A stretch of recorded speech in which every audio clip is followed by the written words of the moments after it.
So what's up everyone?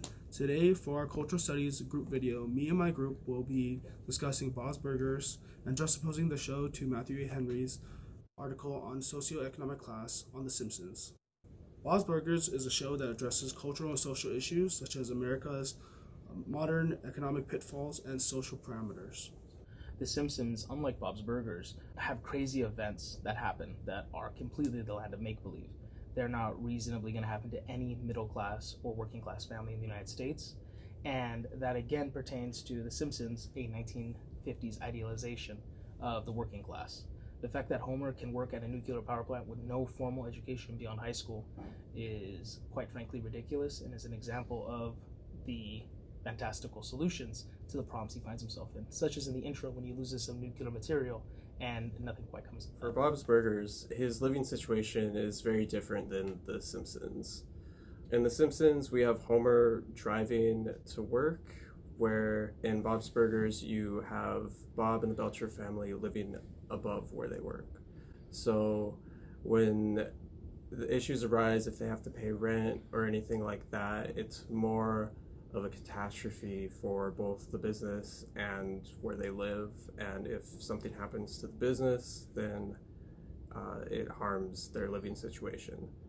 Whereas in The Simpsons, if something happens to Homer while he's at work, it doesn't affect his family life other than income, and they still have the house because they're house owners in Springfield. In the Bob's Burgers, we can see the reality of financial crisis.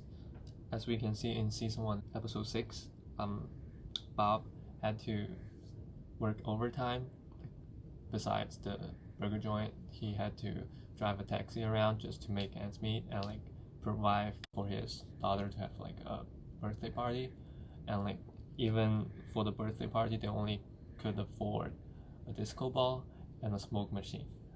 And they had to hold the party inside their burger place, which is shows the reality of how bad their financial situation is. Another thing is the lack of independence for Bob's Burger and the whole family, because we could also see in season 1 episode 6 he still need to pay rent or a lease on the building, which means he doesn't own the place he's renting. Compared to The Simpsons, they own their own house, they live their own house, and they never seem to have a huge issue on making ends meet. In conclusion, Bob's Burgers represents what most modern Americans can find themselves doing in the working and middle class, as where The Simpsons represents a fallacy of post-World War II 1950s golden era of U.S. economics.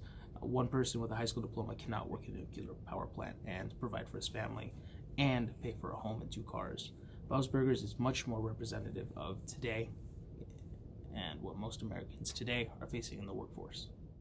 This is our overview of the Bob's Burgers in juxtaposition to Matthew A. Henry's article on the socioeconomic class in The Simpsons.